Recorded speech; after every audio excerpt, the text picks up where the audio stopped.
Hello Dragon Wisps, welcome to today's video. Today we're going to be doing chapter 4 of The Hobbit. I hope you guys don't mind. I'm working with different lighting right now and camera angles to see what looks good. I think this one's going to work well for the reading because you see the book and things like that. So here's hoping that works out. Now, as always, don't forget to like the video and subscribe to the channel to become a Dragon Wisp if you haven't yet. And comment below other videos you would like to see on the channel. And if you would like to support the channel more directly, you can do so at the Patreon or shop links in the description below, as well as the Discord channel if you would like to join that to talk. We could just, talk. I'm working on doing a question a day in there. There's going to be a Dungeons & Dragons game. I've got a request area for videos, so that's the way to do that. So, anyway, without further ado, sit back, relax, and enjoy The Hobbit.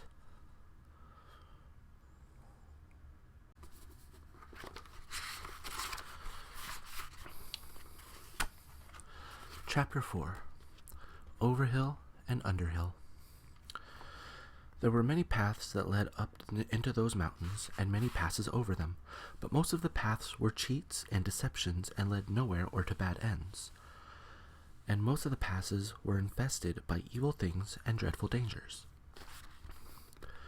The dwarves and the Hobbit, helped by the wise advice of Elrond and the knowledge and memory of Gandalf, took the right road to the right pass.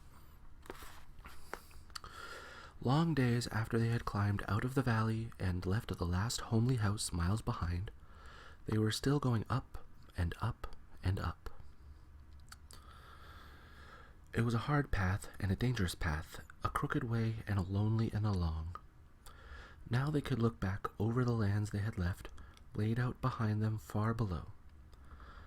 Far, far away in the west, where things were blue and faint, Bilbo knew there lay his own country of safe and comfortable things, and his little hobbit hole. He shivered. It was getting bitter cold up here, and the wind came shrill among the rocks. Boulders, too, at times came galloping down the mountainsides, let loose by midday's sun upon the snow, and passed among them, which was lucky, or over their heads, which was alarming. The nights were comfortless and chill, and they did not dare to sing or talk too loud, for the echoes were uncanny, and the silence seemed to dislike being broken, except by the noise of water and the wail of wind and the crack of stone. The summer is getting on down below, thought Bilbo, and haymaking is going on and picnics. They will be harvesting and blackberrying before we even begin to go down the other side at this rate. And the others were thinking equally gloomy thoughts. Although, when they had said goodbye to Elrond in the high hope of a midsummer morning, they had spoken gaily of the passage of the mountains, and of riding swift across the lands beyond. They had thought of coming to the secret door in the lonely mountain. Perhaps that was the very last moon of autumn. And perhaps it will be Durin's Day, they had said. Only Gandalf had shaken his head and said nothing. Dwarves had not passed that way for many years, but Gandalf had, and he knew how evil and danger had grown and thriven in the wild. Since the dragons had driven men from the lands, and the goblins had spread in secret after the battle of the mines of Moria. Even the good plans of wise wizards like Gandalf and of his good friends like Elrond go astray sometimes when you are off on dangerous adventures over the edge of the wild, and Gandalf was wise enough wizard to know it. He knew that something unexpected might happen, and he hardly dared to hope that they would pass without fearful adventure over those great tall mountains with lonely peaks and valleys where no king ruled. They did not. All was well until one day they met a thunderstorm. More than a thunderstorm, a thunder battle. You know how terrific a really big thunderstorm can be down in the land and in a river valley, especially at times when two great thunderstorms meet and clash. More terrible still are the thunder and lightning in the mountains at night, when storms come up from the east and west and make war. The lightning splinters on the peaks, and rocks shiver, and great crashes split the air and go rolling and tumbling into every cave and hollow, and the darkness is filled with overwhelming noise and sudden light. Bilbo had never seen or imagined anything of the kind. They were high up in a narrow place, with a dreadful fall into a dim valley at one side of them. There they were sheltering under a hanging rock for the night, and he lay beneath a blanket and shook from head to toe. When he peeped out in the lightning flashes, he saw that across the valley the stone giants were out, and were hurling rocks at one another for a game, and catching them and tossing them down into the darkness where they smashed among the trees far below, or splintered into little bits with a bang. Then came a wind and a rain, and the wind whipped the rain and the hail about in every direction, so that an overhanging rock was no protection at all. Soon they were getting drenched, and their ponies were standing with their heads down and their tails between their legs, and some of them were whinnying with fright. They could hear the giants guffawing and shouting all over the mountainside. "This won't do at all," said Thorin. "If we don't get blown off or drowned or struck by lightning, we shall be picked up by some giant and kicked sky high for a football."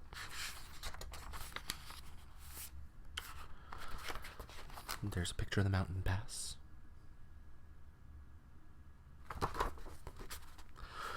"Well, if you know of anywhere better, take us there," said Gandalf, who was feeling very grumpy and was far from happy about the giants himself. The end of their argument was that they sent Fili and Kili to look for a better shelter. They had very sharp eyes, and being the youngest of the dwarves by some 50 years, they usually got these sort of jobs when everybody could see that it was absolutely no use sending Bilbo. There is nothing like looking if you want to find something, or so Thorin said to the young dwarfs. You certainly usually find something if you look, but it is not always quite the something you are after. So it proved on this occasion. Soon Fili and Kili came crawling back, holding on to the rocks in the wind. "We have found a dry cave," they said, "not far around the next corner, and ponies and all could get inside." "Have you thoroughly explored it?" said the wizard, who knew that caves up in the mountains were seldom unoccupied. Yes, they said, though everybody knew they could not have been long about it. They had come back too quick.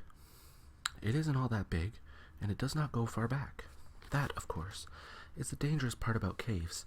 You don't know how far they go back sometimes, or where a passage behind may lead to, or what is waiting for you inside." But now Fili and Kili's news seemed good enough. So they all got up and prepared to move. The wind was howling and the thunder was growling, and they had a business getting themselves and their ponies along. Still, it was not far to go, and before long they came to a big rock standing out into the path. If you stepped behind, you found a low arch in the side of the mountain. There was just enough room to get the ponies through with a squeeze when they had been unpacked and unsaddled.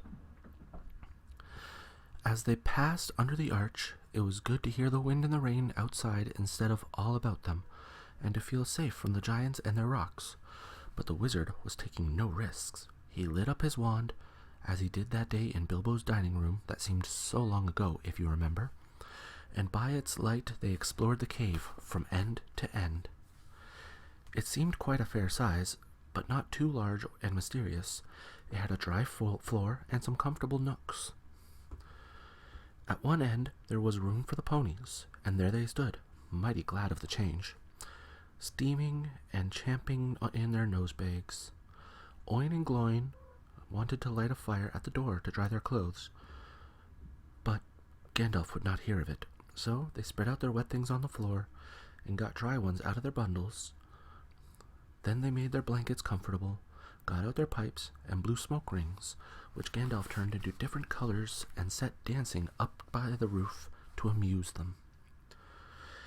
They talked and forgot about the storm, and discussed what each would do with his share of the treasure when they got it, which at the moment did not seem so impossible, and so they dropped off to sleep one by one. And that was the last time that they used the ponies, packages, baggages, tools, and paraphernalia that they had brought with them. It turned out a good thing that night that they had brought little Bilbo with them after all, for somehow he could not go to sleep for a long while, and when he did sleep he had very nasty dreams. He dreamed that a crack in the wall at the back of the cave got bigger and bigger and opened wider and wider, and he was very afraid but could not call out or do anything but lie and look. Then he had dreamed that the floor of the cave was giving way, and he was slipping, beginning to fall down, goodness knows where to. After that he woke up with a horrible start and found that part of his dream was true.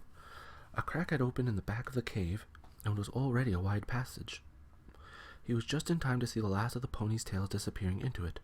Of course, he gave a very loud yell, as loud a yell as a hobbit can give, which is surprising for their size. Out jumped the goblins, big goblins, great ugly-looking goblins, lots of goblins, before you could say rocks and blocks. There were 6 to each dwarf at least, and 2 even for Bilbo, and they were all grabbed and carried through the crack, before you could say tinder and flint, but not Gandalf. Bilbo's yell had done that much good. It had wakened him up wide in a splintered second, and when the goblins came to grab him, there was a terrific flash like lightning in the cave, a smell like gunpowder, and several of them fell dead. The crack closed with a snap, and Bilbo and the dwarves were on the wrong side of it. Where was Gandalf? Of that neither they nor the goblins had any idea, and the goblins did not wait to find out. They seized Bilbo and the dwarves and hurried them along. It was deep, deep dark, such as only goblins that have taken to living in the heart of the mountains can see through.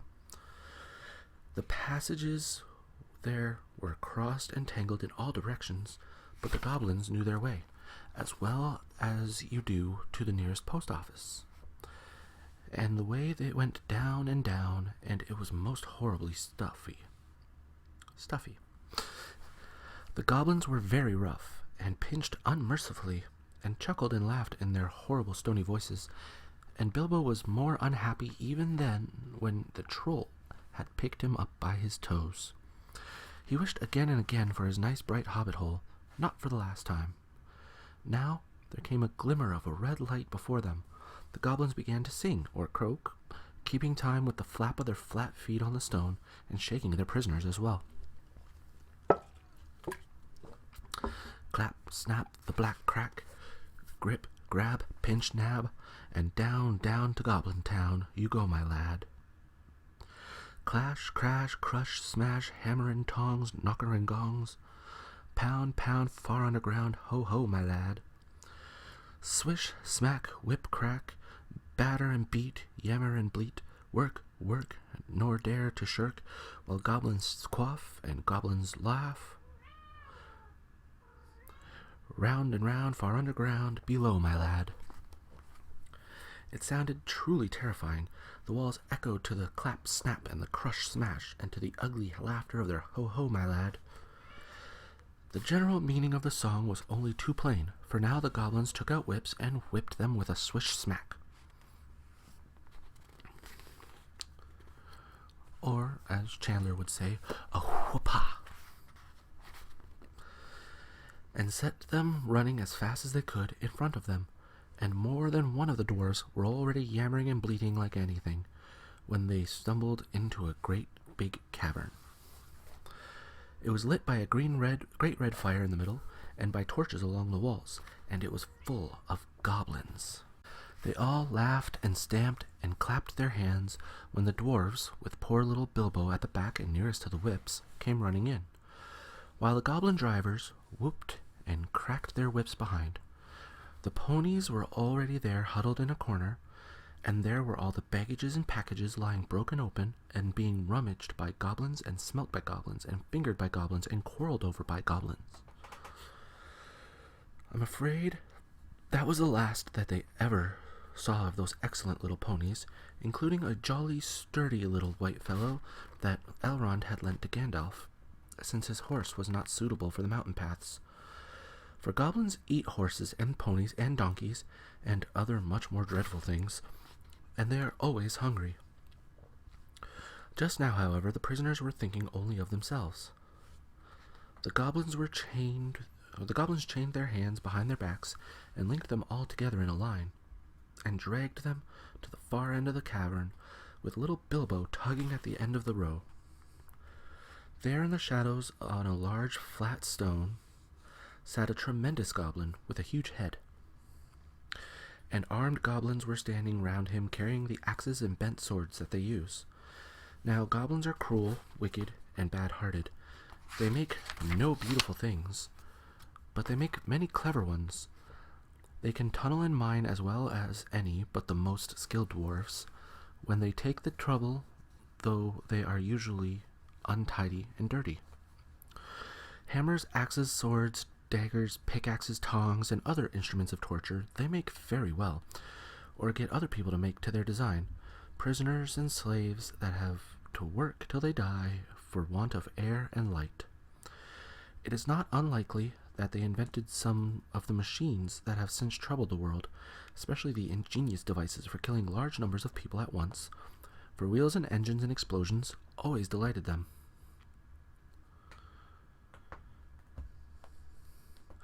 And also not working with their own hands more than they could help, but in those days and those wild parts they had not advanced, as it is called, so far. They did not hate dwarves especially, no more than they hated everybody and everything, and particularly the orderly and prosperous. In some parts wicked dwarves had even made alliances with them. But they had a special grudge against Thorin's people because of the war which you have heard before mentioned, but which does not come into this tale. And anyways, goblins don't care who they catch, as long as it is done smart and secret, and the prisoners are not able to defend themselves. "Who are these miserable persons?" said the great goblin. "Dwarfs, and this," said one of the dwarfs, pulling at Bilbo's chain so that he fell forward onto his knees. "We found them sheltering in our front porch." "What do you mean by it?" said the great goblin, turning to Thorin. "Up to no good, I'll warrant. Spying on the private business of my people, I guess. Thieves, I shouldn't be surprised to learn. Murderers and friends of elves, not unlikely. Come, what have you got to say?" "Thorin the dwarf, at your service," he replied. "It was merely a polite nothing. Of the things which you suspect and imagine, we have no idea at all. We sheltered from a storm in what seemed a convenient cave, and unused. Nothing was further from our thoughts than inconveniencing goblins in any way whatever." That was true enough. Said the great goblin, "so you say. Might I ask what you were doing up in the mountains at all, and where you were coming from, and where you were going to? In fact, I should like to know all about you. Not that it will do much good, Thorin Oakenshield. I know too much about your folk already. But let's have the truth, or I will prepare something particularly uncomfortable for you."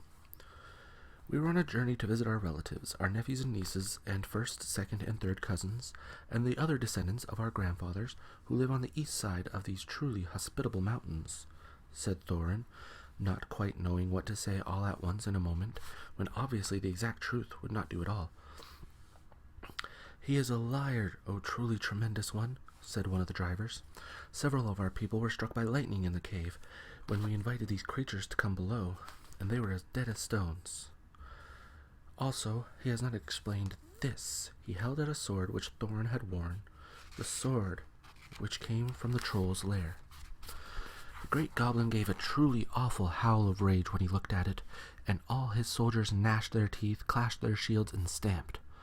They knew the sword at once. It had killed hundreds of goblins in its time, when the fair elves of Gondolin hunted them in the hills or did battle before their walls.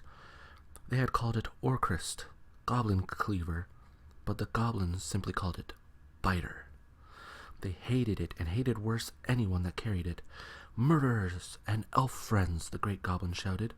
"Slash them, beat them, bite them, gnash them. Take them away to dark holes full of snakes, and never let them see the light again." He was in such a rage that he jumped off his seat and himself rushed at Thorin with his mouth open. Just at that moment, all the lights in the cavern went out, and the great fire went off, poof, into a tower of blue glowing smoke, right up to the roof, that scattered piercing white sparks all among the goblins. The yells and yammering, croaking, gibbering and jabbering, howls, growls and curses, shrieking and striking, that followed were beyond description. Several hundred wild cats and wolves being roasted slowly alive together would not have compared to it. The sparks were burning holes in the goblins, and the smoke that now fell from the roof made the air too thick for even their eyes to see through. Soon they were falling over one another and rolling in heaps on the floor, biting and kicking and fighting as if they had all gone mad. Suddenly a sword flashed in its own light. Bilbo saw it go right through the great goblin as he stood dumbfounded in the middle of his rage. He fell dead, and the goblin soldiers fled before the sword, shrieking into the darkness. The sword went back into its sheath. "Follow me quick," said a voice fierce and quiet, and before Bilbo understood what was happening, he was trotting along again, as fast as he could trot, at the end of the line, down more dark passages, with the yells of the goblin hall growing fainter behind him. A pale light was leading them on. "Quicker, quicker," said the voice. "The torches will soon be relit." "Half a minute," said Dory, who was at the back next to Bilbo, and a decent fellow. He made the hobble scramble on his shoulders as best he could with his tied hands, and then off they all went at a run, with the clink-clink of chains and many a stumble, since they had no hands to steady themselves with. Not for a long while did they stop, and by the time they must have been right down in the very mountain's heart. Then Gandalf lit up his wand. Of course it was Gandalf, but just then they were too busy to ask how he got there. He took out his sword again, and again it flashed in the dark by itself. It burned with a rage that made it gleam if goblins were about. Now it was bright as blue flame for delight in the killing of the great lord of the cave. It made no trouble whatsoever of cutting through the goblin chains and setting all the prisoners free as quickly as possible. This sword's name was Glamdring the Foehammer, if you remember. The goblins just called it Beater, and hated it worse than Biter if possible. Orcris, too, had been saved, for Gandalf had brought it along as well, snatching it from one of the terrified guards. Gandalf thought of most things, and though he could not do everything, he could do a great deal for friends in a tight corner. "Are we all here?" said he, handing his sword back to Thorin with a bow. "Let me see. 1, that's Thorin. 2, 3, 4, 5, 6, 7, 8, 9, 10, 11. Where are Philly and Killy? Here they are. 12, 13, and here's Mr. Baggins, 14. Well, it might be worse. And then again, it might be a good deal better. No ponies and no food, and no knowing quite where we are, and hordes of angry goblins just behind. On we go." On they went. Gandalf was quite right. They began to hear the goblin noises and horrible cries far behind in the passages they had come through. That sent them on faster than ever, and as poor Bilbo could not possibly go half as fast, for dwarves can roll along at a tremendous pace, I can tell you, when they have to, they took it in turn to carry him on their backs. Still, goblins go faster than dwarves, and these goblins knew the way better. They had made the paths themselves. And they were madly angry, so that do what they could, the dwarves heard the cries and howls getting closer and closer. Soon they could hear even the flap of the goblin feet, many, many feet, which seemed only just round the last corner. The blink of red torches could be seen behind them in the tunnel they were following, and they were getting deadly tired. "Why, oh why did I ever leave my hobbit hole?" said poor Mr. Baggins, bumping up and down on Bumber's back. "Why, oh why did I ever bring a wretched little hobbit on a treasure hunt?" said poor Bumber, who was fat and staggered along with the sweat dripping down his nose in his heat and terror. At this point, Gandalf fell behind, and Thorin with him. They turned a sharp corner. "About turn," he shouted. "Draw your sword, Thorin." There was nothing else to be done, and the goblins did not like it. They came scurrying round the corner in full cry, and found Goblin Cleaver and Foehammer shining cold and bright right in their astonished eyes. The ones in front dropped their torches and gave one yell before they were killed. The ones behind yelled still more and leaped back, knocking over those who were running behind them. "Biter and beater," they shrieked, and soon they were all in confusion, and most of them were hustling back the way they had come. It was quite a long while before any of them dared to turn that corner. By that time the dwarves had gone on again, a long, long way, on into the dark tunnels of the goblins' realm. When the goblins discovered that, they put out their torches, and they slipped on soft shoes. And they chose out their very quickest runners, with the sharpest ears and eyes. They ran forward as swift as weasels in the dark, and with hardly any more noise than bats. That was why neither Bilbo, nor the dwarves, nor even Gandalf heard them coming, nor did they see them. But they were seen by the goblins that ran silently up ahead, for Gandalf was letting his wand give out a faint light to help the dwarves as they went along. Quite suddenly, Dory, now at the back again carrying Bilbo, was grabbed from behind in the dark.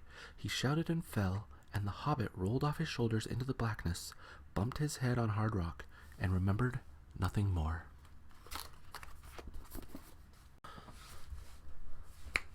Thank you for joining me for today's video. I hope you enjoyed Chapter 4 of The Hobbit. It certainly does move along at a much quicker pace than Twilight. But anyway, so that was that. So feel free to comment below other videos you'd like to see on the channel, and books, poems, songs, anything you would like to see, and role plays. I'm actually going to be, I think, recording a couple role plays in a little bit. After I take a break, I've recorded a few videos so far. Anyway, so yeah. As always, like I said before, don't forget to like the video, subscribe to the channel, become a Dragon Wisp, and turn on that bell notification so that you can stay up to date when videos are uploaded onto the channel. Or hopefully in the near future when I start to go live again for the beginning of the month updates. So right about now, you should be getting a subscribe button over here, the latest video on the channel over here, video recommended for you by YouTube right over here, and over here will be the Hobbit playlist. Again, thank you for joining me, and as always, have a peaceful day. Bye.